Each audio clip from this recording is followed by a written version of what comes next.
doesn't sound bad at all, but when you factor in the wind chill, especially on the prairie where there's nothing to break the wind, it can get to minus 40, and this winter we even had it get to minus 50. Now on days where it's minus 50, it's borderlining dangerous to go outside. So school is generally cancelled only if it gets to the minus 50 mark. But that only happens a couple days of the year. Otherwise, it's generally around minus 20 to minus 30 range, depending on the wind chill a lot. It could be minus 10, but with wind chill, it could make it minus 30. So, there's a variety of terrain in Canada. Now, I haven't, the only other provinces I've gone to in Canada, other than Alberta, which is my home province, I've been to British Columbia, Vancouver, I've been to Saskatchewan, and I've been to Manitoba. So I can't really speak for the eastern provinces. However, there is a lot of forests and,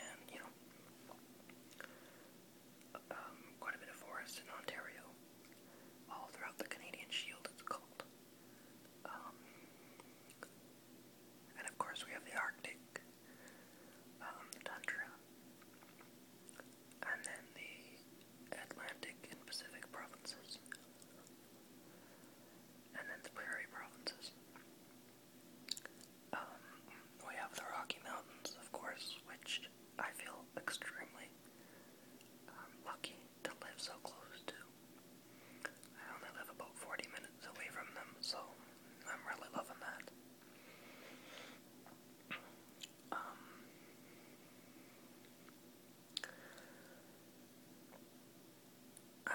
What I like about this country, actually what I love about this country is, of course, the freedom and democracy.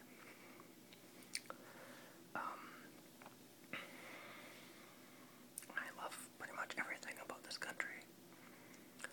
And the only things that I hate is our justice system. We're not tough on crime at all. It's really ridiculous. That's the only part. That's probably the only thing I hate about this country.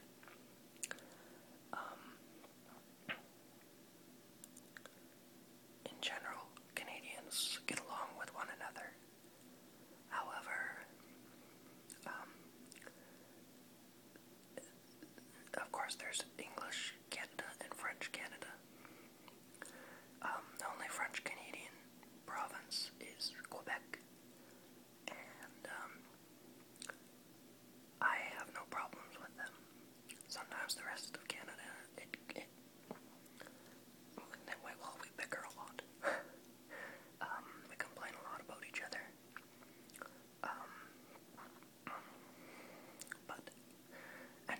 Quebec sometimes threatens to separate from the rest of Canada. I don't think it'll ever happen. But yeah, that's a really complicated story. And if you want to know more about it, I would just Google it, because I don't have enough time to, take up 10 parts if I had to explain the whole history of French-English Canada, so I'll leave it at that.